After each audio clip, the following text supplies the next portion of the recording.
If the New Orleans Saints go into the 2023 NFL season adding spread offense concepts to their offense, they could go from being one of the least explosive to most explosive teams in the NFL. We got all of that and a little bit of lagniappe for you on today's episode of Locked On Saints.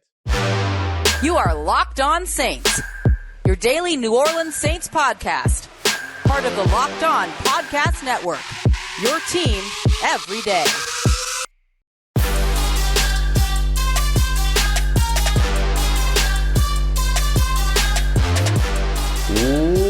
What is good, Who Dat Nation and Who Dat family? Welcome into another episode of Locked On Saints, your daily podcast covering your favorite team, the New Orleans Saints. For the Locked On Podcast Network, your team every day. Thanks so much as always, making Locked On Saints your first listen of the day every day. Don't forget you can subscribe and follow for free on YouTube or wherever you get your podcasts so you never miss a daily upload. And as always, I'm your host, Ross Jackson, at Ross Jackson Nola on Twitter, your New Orleans Saints expert credential member of the media, senior writer and reporter over at Sports Illustrated's Saint News Network, the Fan Nation site covering the New Orleans Saints. You'd also catch me every Tuesday over on the Locked On NFL podcast and here with you every single Monday through Friday and then some on Locked On Saints. And on today's episode of Locked On Saints, we're getting to some of your questions, including what's going on with Smoke Monday? Should we expect to see him out at OTAs here in less than a week? We're also going to take a look at the big portion of today's episode is really taking a look at the spread offense, particularly empty sets, and how the New Orleans Saints could add those to their offense. We'll get to how that could actually benefit their run game. But first,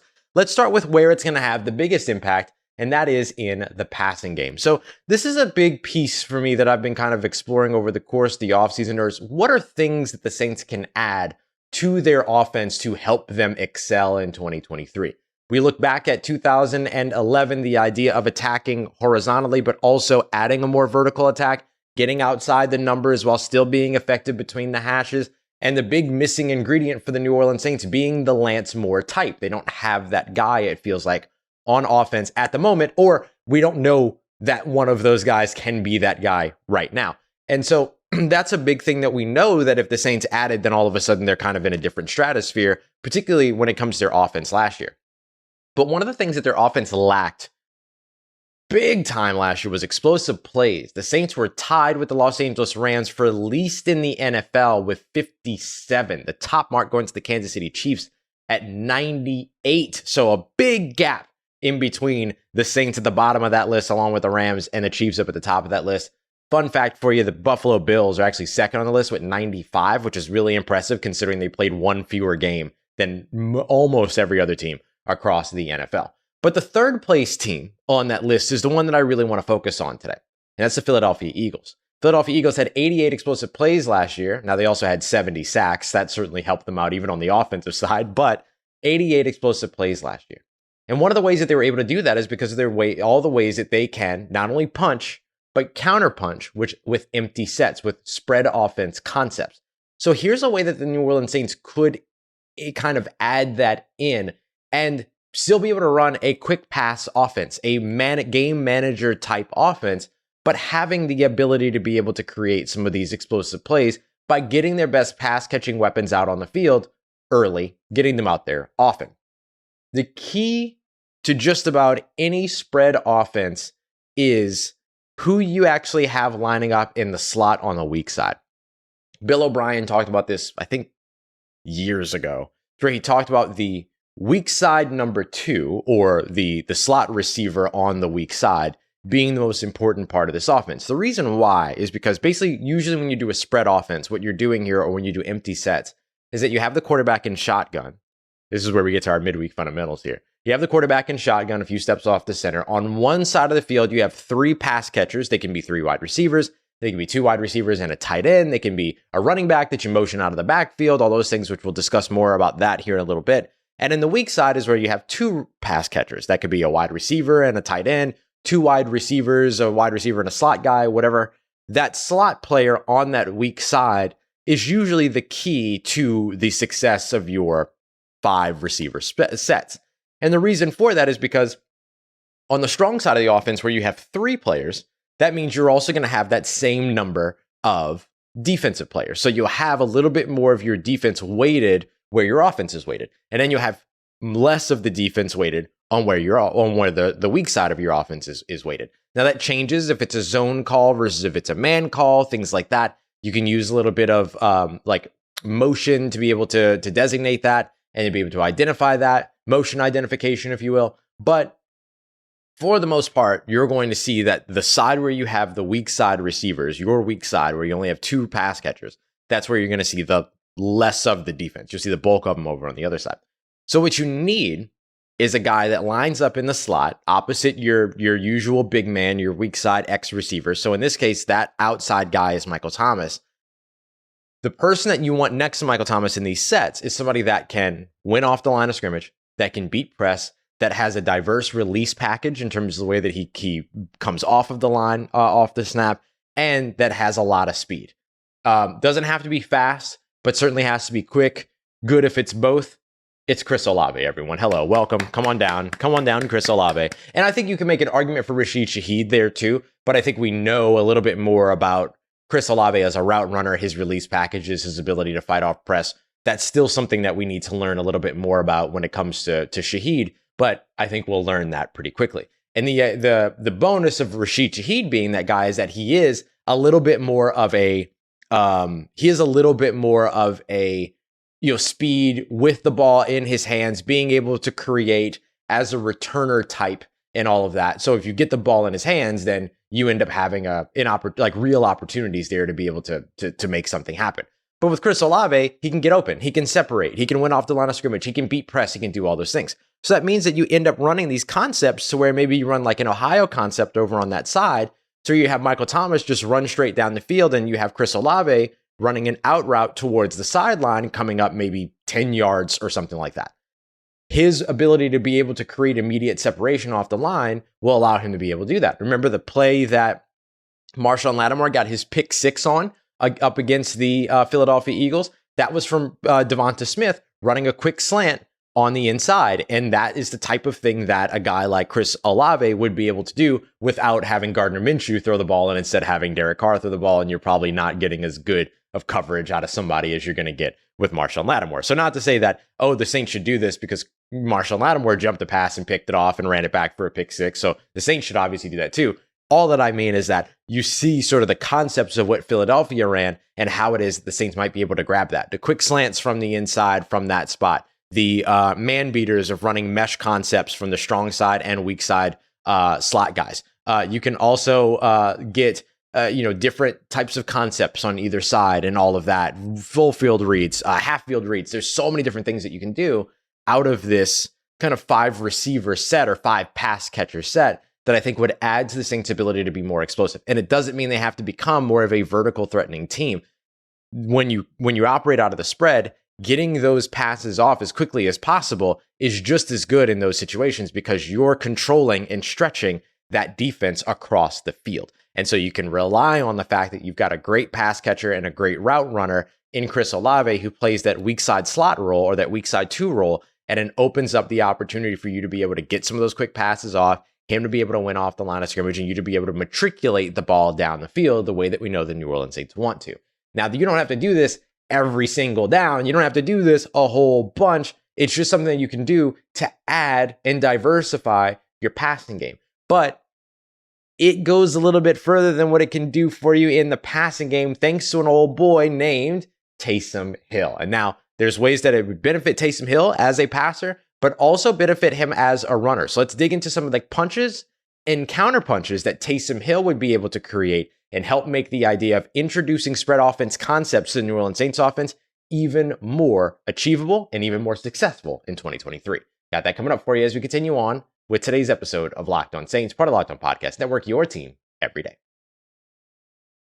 And today's episode of Locked On Saints brought to you by the best tasting protein bar on the market. Yeah, it's Built Bar. You know that they are absolutely outstanding. Great flavors like salted caramel, cookies and cream, mint brownie, my absolute favorite. Peanut butter brownie is a little close for me. It's a close second. All covered in 100% chocolate. I know what you're thinking, Ross. It sounds like that's absolutely packed with sugar. Well, good news for you. It's not, but it is still packed with protein, 17, 18 grams of protein, but only 4 or 5 grams of sugar and low in carbs, low in calories, all of that as well. So it keeps your macros straight. It's great for folks on paleo diets as well. There's a whole bunch of different reasons for you to check out Built Bar. And the convenience is a big part of it. Because yeah, you can head over to built.com today and see everything that they have to offer, but you can also head over to Walmart, their pharmacy section, 4-bar boxes of some great flavors there. And then over at Sam's Club, 13-bar boxes that Baker's Dozen of churro puffs as well as brownie batter puffs as well. So go check them out today, built.com. You can thank me later.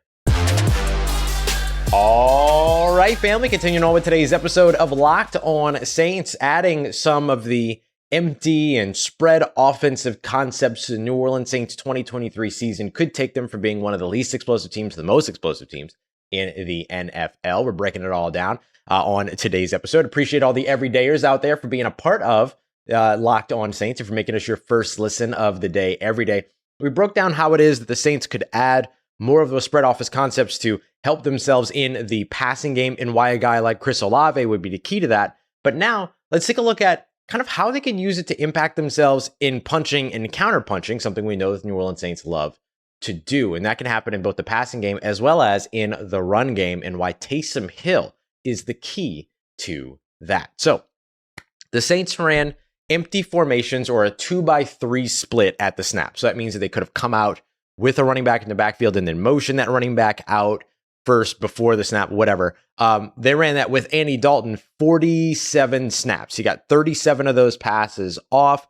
Some of them were run plays and things like that as well, 2 of which he ended up running himself. But he completed 71% of his passes for 3 touchdowns in those instances, with an empty set. So we saw a guy like Andy Dalton be able to run an offense like that. I think it's pretty clear that you could see the Saints doing that with Derek Carr as well. And I know that there are going to be folks who might say, well, this isn't really a part of what the New Orleans Saints do. And you're right. They haven't run a ton of empty set stuff. They haven't run a ton of 3-by-2. They haven't run a ton of these spread offense concepts, particularly here recently, but they used to. And this was a big part of what they did in 2021. They ran, I think, 6% of 68 plays in these formations where there was 1 tight end and 4 wide receivers and everyone was spread out wide. There was no running back in the backfield and all that. So it's not fully outside of their realm of possibility. And I think that a guy like Taysom Hill makes it even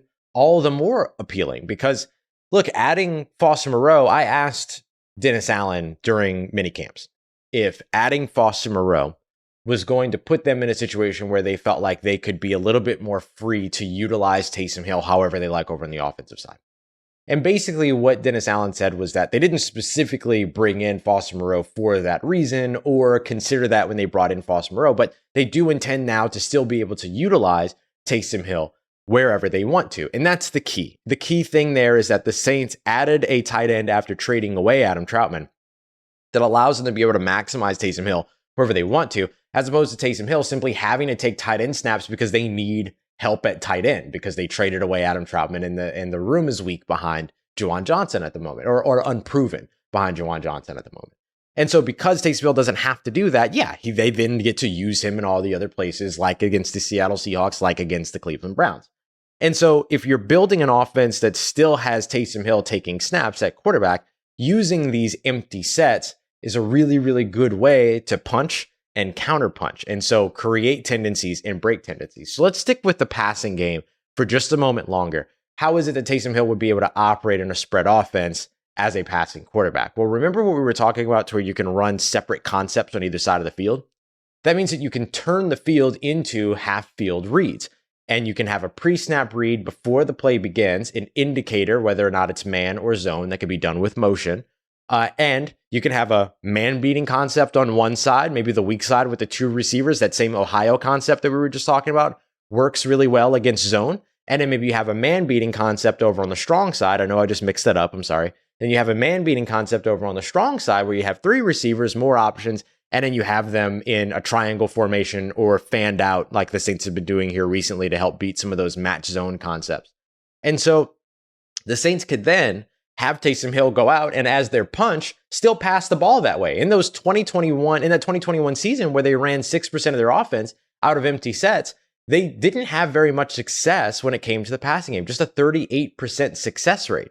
But they did pass the ball over 70% of the time out of those formations, according to Sharp Football Stats.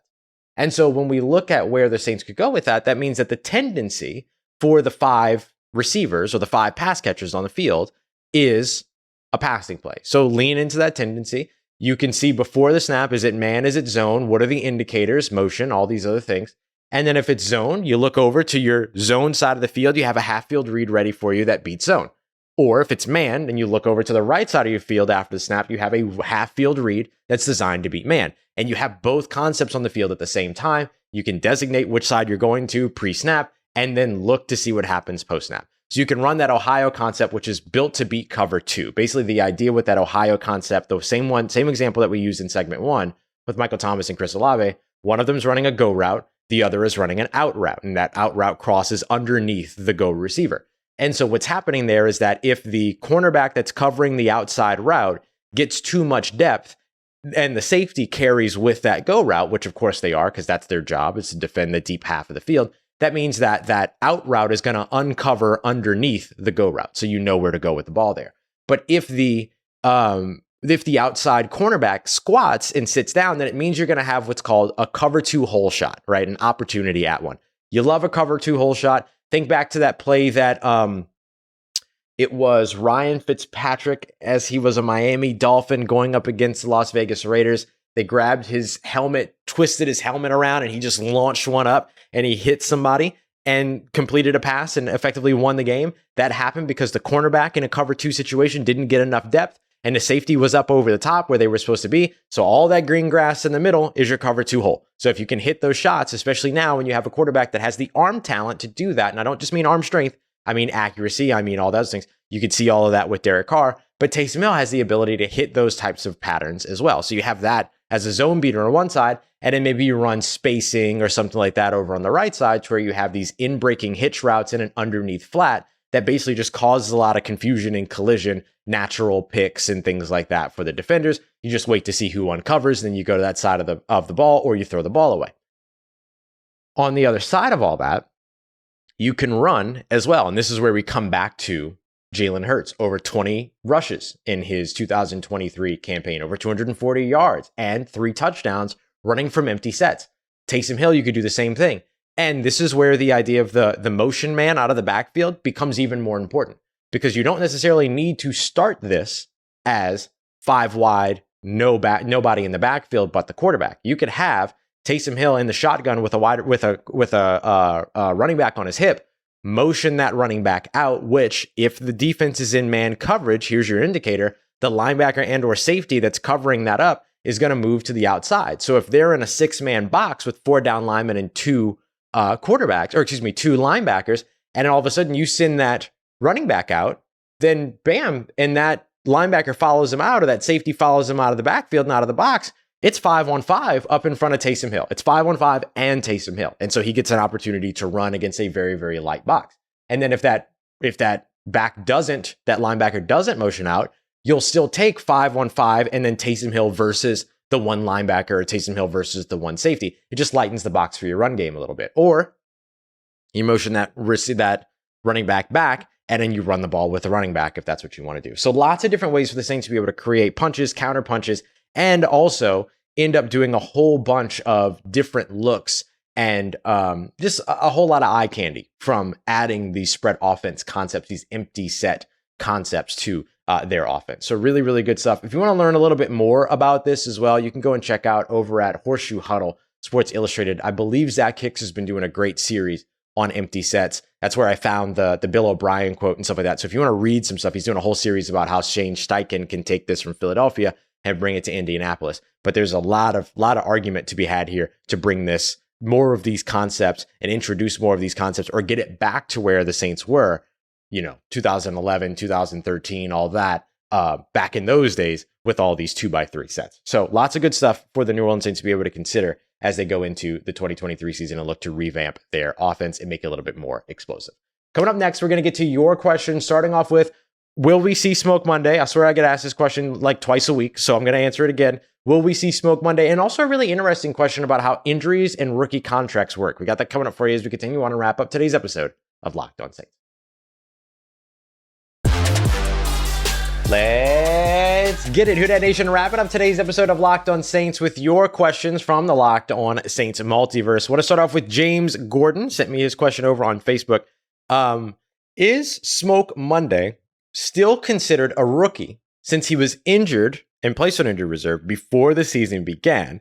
If so, was he at camp this past weekend? So, okay, there's a couple different things here. Now, if you're hearing this question and you're going and you know the answer to this question, great.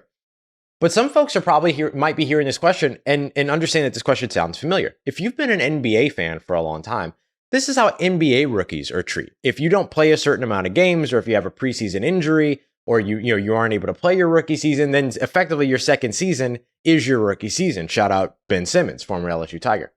So, well, former everything, I guess. But the next thing so the reason why I picked this question, because I thought it was an interesting thing about it works that way in the NBA, but it does not work that way in the NFL. So it will not still be his rookie season this year, but it does, and it also still takes a year off of his contract. It doesn't vest a year or push a year to the future or anything like that. So that year is just entirely lost for a rookie if that rookie gets injured before the season begins. Same thing for DeMarco Jackson. If he was signed to a 3-year deal, he's got 2 years left on that deal. If he was signed to a 2-year deal, he's got 1 year left on that deal for Smoke Monday, right? Whatever his UDFA contract was.